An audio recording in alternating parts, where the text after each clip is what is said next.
Bonjour et bienvenue sur Nuage Magique pour un nouvel épisode du pot pourri du lundi en modèle 3. A tout de suite.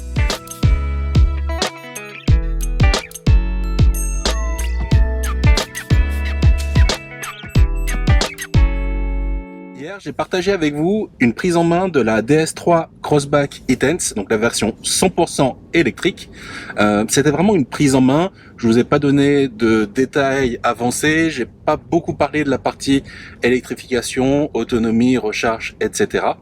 Je voulais revenir dessus et vous donner un peu mon bilan un peu plus détaillé. Alors d'abord, si je vous ai pas partagé davantage de données techniques, c'est parce que le véhicule est encore en phase pré-série. Il y a des informations qui sont pas encore finalisées.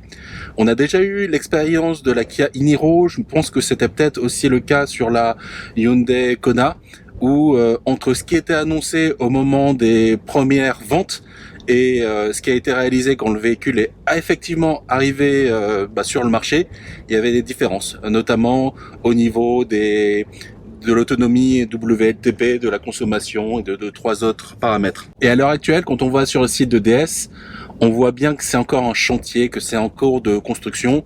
Typiquement sur l'autonomie, à un moment c'est marqué plus de 300 km, à un autre endroit c'est marqué entre 300 et 320 km WLTP. Il me semble bien même avoir vu une autonomie au format NEDC. Donc voilà, c'est encore un peu brouillon et je pense que c'est peut-être encore un peu tôt pour parler de la partie autonomie et consommation. Ce qui est sûr, c'est qu'on a une batterie de 50 kWh dessus, que 50 kWh c'est la capacité totale de la batterie, et que la partie utilisable de la batterie est un peu moins que ça. Alors j'ai pas eu confirmation pour l'instant, mais j'ai cru comprendre que ça se plaçait entre 45 et 48 kWh de batterie utilisable. Donc en dehors de la batterie, c'est un format type SUV, 1,5 tonne, donc pas si lourd que ça, mais il reste quand même qu'avec le format SUV et la manière dont est dessiné le véhicule, on peut raisonnablement penser que l'autonomie et la consommation seront pas au top dans la catégorie. On peut déjà faire quelques simulations sur le site eBeta Route Planner. D'ailleurs, c'est intéressant de voir que sur le site eBeta Route Planner, on peut avoir accès aux hypothèses qu'ils utilisent pour construire tous leurs calculs. Et quand on bascule sur la partie forum, on voit sur quelles données ils se basent pour calculer les CX et compagnie. Côté recharge, ce qui est sûr, c'est qu'on a une recharge en 7 kW qui est prévue d'origine. On a une recharge à 11 kW en triphasé, donc, qui est disponible en option. Et on a la recharge rapide, courant continu, à 100 kW. Autre chose à préciser, c'est qu'on a bien un système de refroidissement actif à refroidissement liquide pour la batterie, ce qui permet d'espérer que les puissances de charge seront tenues. Après, même si on annonce des pics de charge à 98 kW, il faudra voir sur une charge lancée, disons, à 5 ou 10% et qui arrive jusqu'à 80 ou 90%, la puissance moyenne pendant toute la session de charge. Et ça, ce sont les premiers essais de la version finalisée qui pourront nous apporter des infos sur ça. Pour l'instant, on est en pré-série. C'est pour ça que je n'ai même pas essayé d'aller sur une borne de recharge, voire une borne de recharge rapide. Du reste, côté charge, le seul petit manque que je dirais, c'est le fait de ne pas avoir un emplacement dédié ou en tout cas un emplacement supplémentaire qui permettrait d'accueillir les câbles de recharge. Toujours sur la partie électrification du véhicule, ma sensation c'est qu'ils ont avant tout construit une DS3 Crossback qui lui ont donné les capacités d'être électrique, mais je sais pas, j'ai pas l'impression d'être convaincu que l'électrification était au centre de leur projet dès le début. Bon, faudra encore voir qu'est-ce que ça donne sur la version finalisée, mais entre l'interface utilisateur et quelques détails qu'on peut remarquer, voilà, on se dit que c'est pas le meilleur véhicule électrique sur le marché, mais c'est sûrement un très bon véhicule et je suis sûr qu'il répond à certaines attentes. Un reproche que je ferais tout de même, c'est que quand on va sur la page du véhicule sur le site de DS, on voit beaucoup d'infos sur l'aspect design, esthétique, peut-être un peu sur la partie ergonomie, sur les options disponibles. Il y a beaucoup d'informations sur ça.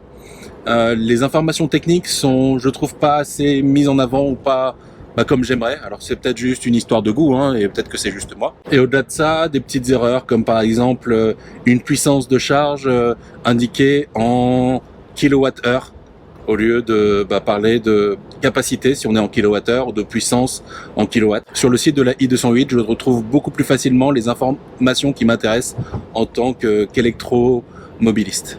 Globalement, je l'ai dit dans la vidéo, le véhicule, j'ai trouvé agréable à la conduite, agréable en agglomération. Avec ma taille, ça correspondait bien, j'étais à l'aise dedans. Alors c'est un format SUV. En ce moment, les SUV n'ont pas tellement le vent en poupe, mais ils ont clairement un public, donc il en faut un peu pour tout le monde. J'ai quand même été étonné au niveau des dodanes qu'on a passé là à Paris. Quand je passais sur les mêmes dodanes avec la Model 3, j'avais pas la même impression d'inconfort. Est-ce que c'est parce que la largeur du véhicule est un peu différente et fait que dans un cas on passe pile sur le dodane alors que dans le cadre de la Model 3 on est peut-être un peu plus écarté? Est-ce que c'est pour ça? J'en sais rien du tout. Mais au final, ouais, c'était pas tellement confort sur ce point-là.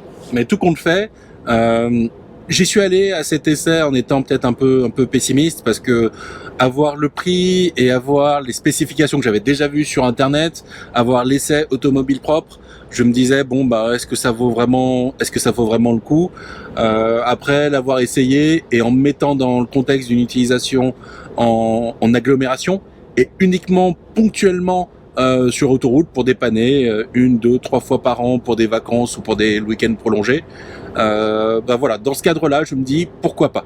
Quand la version finale arrivera, ce sera intéressant de refaire un essai, cette fois-ci avec de l'autoroute, avec mesure de la consommation, un essai un peu plus poussé. Mais pour l'instant, voilà, je suis resté sur une note positive et ça m'a donné envie de voir la suite. Mon prochain essai prévu, c'est pour la i208. C'est prévu dans un peu plus de 2 semaines. Je vous en parlerai quand ça aura lieu.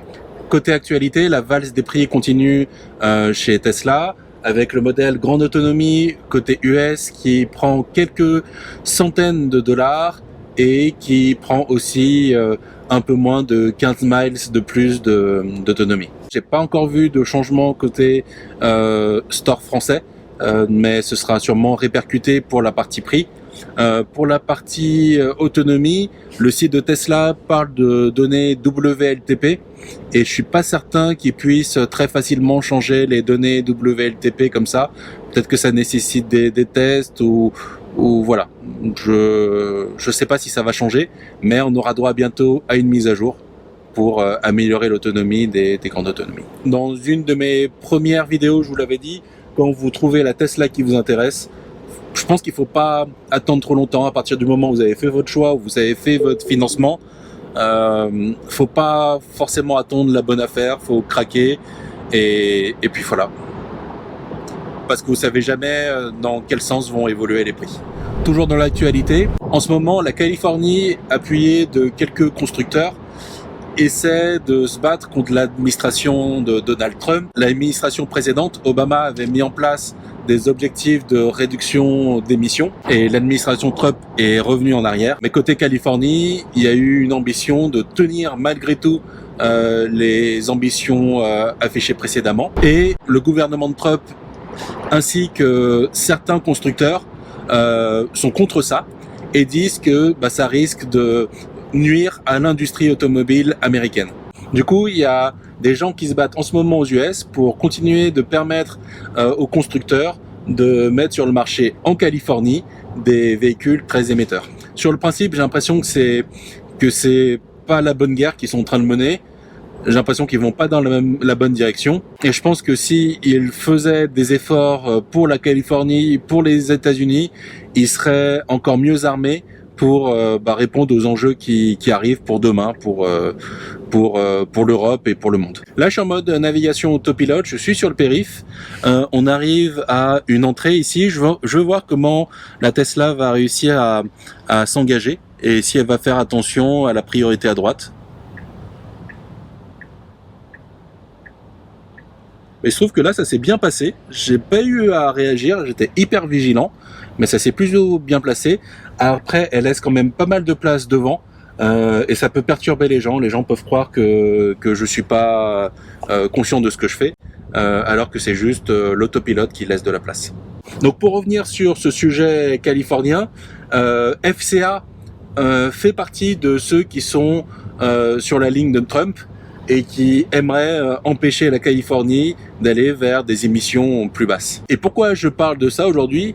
C'est parce que on a eu l'annonce cette semaine de la fusion à venir PSA et FCA. Et je sais pas si c'est un bon signe, ça, le fait de se mettre avec quelqu'un qui n'est pas aligné avec quelque part l'avenir et qu'il faudrait peut-être s'imposer pour pouvoir continuer à utiliser des voitures. On peut débattre du sujet, mais voilà, la question c'est est-ce que PSA est pas en train de s'acoquiner avec, on va dire, un ancêtre de l'automobile qui le tirera peut-être plus vers le bas qu'autre chose. Donc la question est ouverte.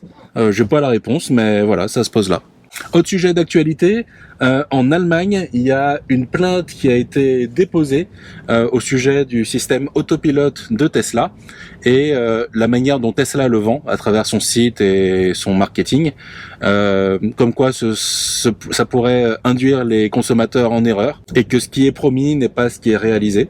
Il faut savoir que c'est pas la première fois que ce genre de sujet est soulevé depuis l'Allemagne. Il y a déjà eu le cas en 2016. Et je me demande même si c'est pas une manœuvre de certains constructeurs allemands pour affaiblir un peu Tesla.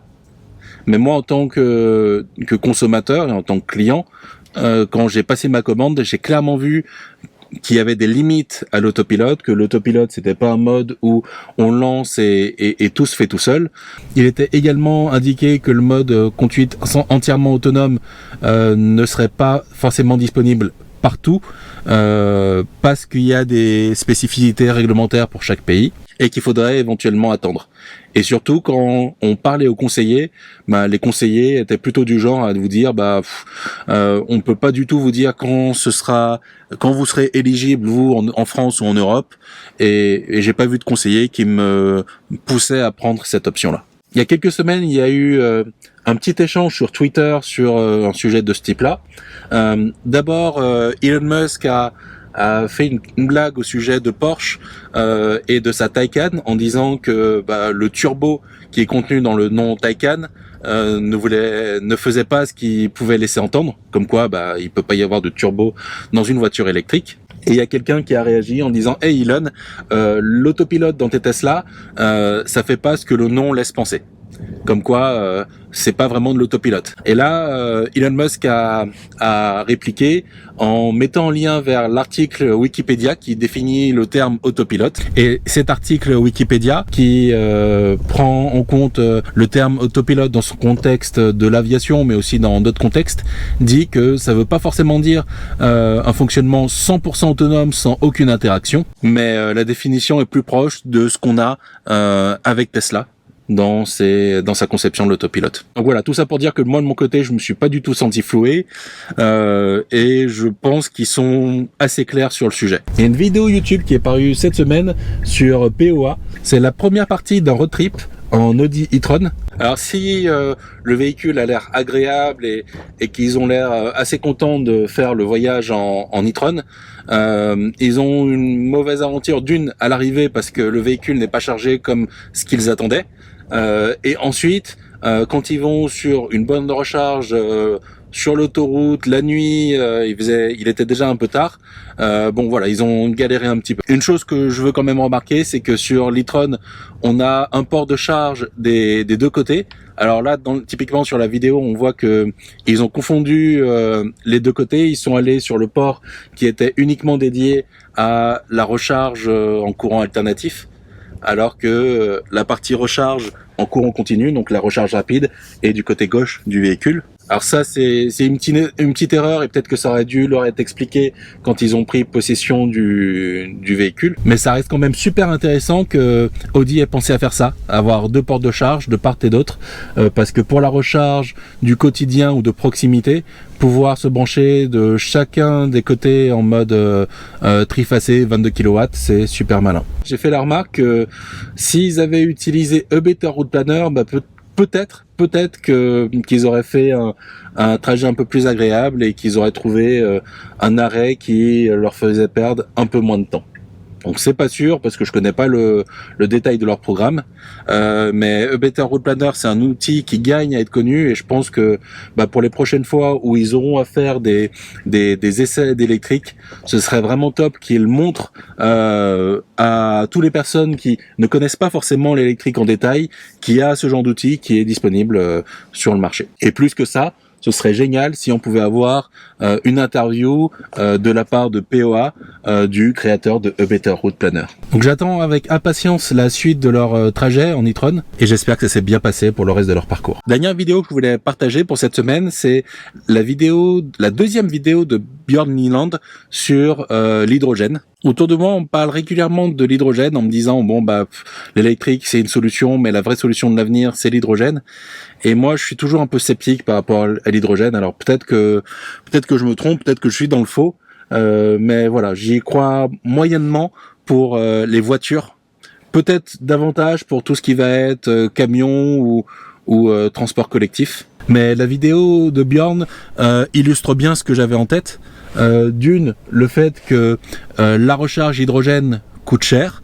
Ça coûte aussi cher de rouler en hydrogène que de rouler dans peut-être une diesel. Ensuite, pour l'instant, les stations de charge sont limitées. Il n'y en a pas beaucoup et ça coûte très cher d'en construire de nouvelles. Donc avant que des acteurs se risquent à aller vers ça, il faudra qu'ils soient vraiment assurés que derrière ça puisse être rentabilisé.